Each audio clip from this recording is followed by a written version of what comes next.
Assalamualaikum warahmatullahi wabarakatuh. Di sini kami dari kelompok 8 yang beranggotakan dengan Nelly Puri Rahayu dan Nur Arista Milanoi akan mempresentasikan tema promosi. Yang pertama, membahas tentang penjualan tatap muka. Penjualan tatap muka adalah satu-satunya alat promosi yang digunakan untuk berkomunikasi dengan konsumen potensial secara langsung. Artinya, penjualan tatap muka merupakan aktivitas antara produsen yang diwakili oleh tenaga penjual dengan konsumen potensial yang melibatkan pikiran dan emosi, serta tentu saja berhadapan langsung atau face to face. Dalam setiap aktivitas penjualan, ada fungsi aktivitas penjualan tatap muka, yaitu yang pertama, prospek. Adalah aktivitas dimulai pencarian calon konsumen hingga jalin hubungan berdasarkan sasaran pada konsumen. Yang kedua, penargetan, yaitu berupa pemberian estimasi waktu untuk memberikan pemahaman produk kepada konsumen. Yang ketiga, komunikasi, yaitu aktivitas pemberian pengetahuan dan pemahaman informasi produk perusahaan dan konsumen. Yang keempat, menjual, yaitu menghindari penolakan untuk tujuan penjualan produk kepada konsumen. Yang kelima, melayani, yaitu berupa pemberian layanan atau jasa konsumen. Yang keenam, mengumpulkan informasi, merupakan aktivitas pengumpulan data penelitian pemasaran. Dan yang terakhir, yang ketujuh, mengalokasikan, yaitu berupa penentuan pemilihan konsumen yang tepat untuk memperoleh produk, terutama untuk produk terbatas atau kelangkaan produk. Selanjutnya akan membahas tentang promosi penjualan. Menurut Rambat Lupiodi, promosi merupakan salah satu variabel dalam bauran pemasaran yang sangat penting dilaksanakan oleh perusahaan dalam memasarkan produk jasa. Promosi penjualan merupakan promosi yang digunakan untuk meningkatkan penjualan melalui potongan harga atau hadiah pada waktu tertentu terhadap barang-barang tertentu pula. Promosi penjualan mempunyai beberapa sifat, yaitu yang pertama, komunikasi. Adalah promosi penjualan mampu menarik informasi dan sikap konsumen terhadap perusahaan. Yang kedua, mengundang, yaitu mampu mengundang konsumen dengan segera karena daya tariknya yang tinggi, tetapi efeknya tidak dapat dalam jangka waktu panjang. Dan yang terakhir, intensif, yaitu promosi penjualan dapat dengan cara memberikan insentif. Insentif yang diberikan dapat berupa potongan harga, premi, dan sebagainya, sehingga dapat menimbulkan motivasi yang kuat serta kesan yang positif bagi konsumen. Selanjutnya akan dijelaskan oleh Arista. Selanjutnya di sini saya akan menjelaskan terkait periklanan khusus. Periklanan khusus yaitu perikanan yang dimana dibuat dengan tujuan atau maksud tertentu oleh sebuah perusahaan atau usaha UMKM. Periklanan ini dibedakan ke dalam beberapa aspek. Pertama, ada aspek isi pesan berdasarkan aspek isi pesan yang terbagi menjadi dua. Yang pertama, product advertising, yaitu iklan yang berisikan informasi dari suatu produk, baik itu barang maupun jasa suatu usaha. Jenis iklan ini juga terbagi lagi menjadi dua. Yang pertama, direct action advertising, yaitu iklan produk yang didesain sedemikian rupa untuk mendorong tanggapan segera dari khalayak ramai atau calon pembeli. Kemudian yang kedua ada indirect action advertising, yaitu iklan produk yang didesain untuk menumbuhkan permintaan dalam jangka panjang. Kemudian aspek isi pesan yang kedua yaitu ada institutional advertising, yaitu iklan yang didesain untuk memberikan informasi tentang usaha bisnis untuk mengembangkan goodwill serta image positif bagi unit usaha.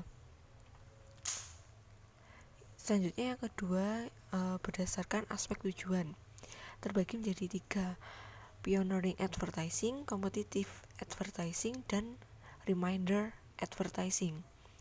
Pioneering advertising yaitu iklan yang dimana berupaya untuk menciptakan permintaan awal dari suatu produk. Sedangkan competitive advertising yaitu iklan yang berupaya untuk mengembangkan pilihan pada merek tertentu. Sedangkan reminder advertising yaitu iklan yang berupaya untuk melekatkan nama atau merek produk tertentu ke dalam benak calon pembeli. Dan yang terakhir, berdasarkan aspek pemilihan iklan itu terbagi menjadi dua. Yang pertama ada vertical cooperative advertising dan horizontal cooperative advertising. Vertical cooperative advertising yaitu iklan bersama anggota saluran distribusi, misalnya di antara para produsen, pedagang grosir, agen, dan pengecer. Selanjutnya horizontal cooperative advertising yaitu iklan yang dibuat bersama dengan dari beberapa perusahaan yang sejenis atau dari unit usaha yang memiliki usaha sejenis.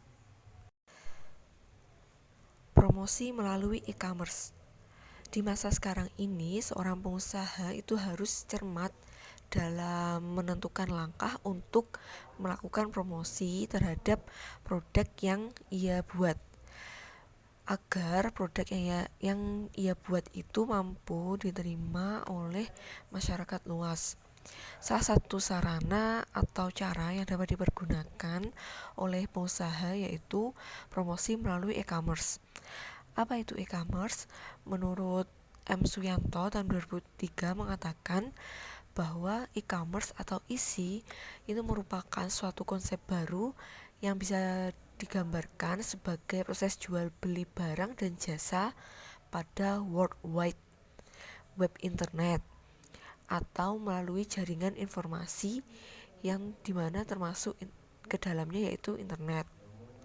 Sedangkan menurut Dian tahun 2003 mengatakan bahwa e-commerce itu merupakan suatu cara berbelanja atau berdagang secara online yang memanfaatkan fasilitas internet di mana terdapat website yang dapat menyediakan layanan informasi dan pesan. Selanjutnya, pembahasan yang terakhir yaitu mengenai ide yang dapat kita terapkan dalam promosi melalui e-commerce. Di sini ada dua yang saya bahas. Yang pertama yaitu mengenai upsell produk dan yang kedua yaitu live chat.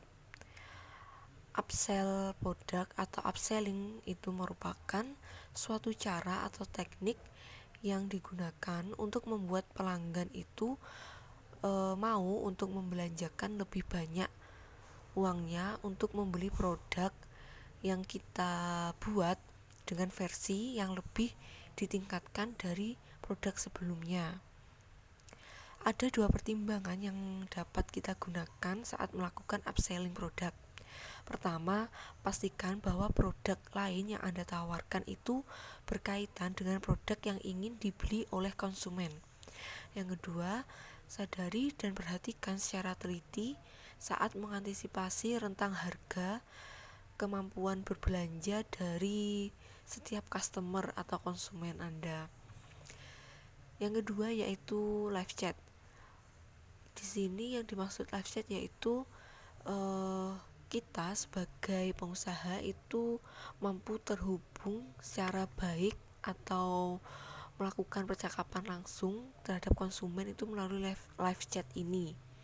Yang dimana kita itu di sini dapat menjawab dan membantu mengatasi masalah yang kemungkinan dihadapi oleh konsumen yang hendak melakukan pembelian terhadap produk kita, seperti misalnya kebingungan antara memilih produk A dan B yang cocok itu yang mana. Ya disinilah kita melakukan peran kita dalam membantu konsumen.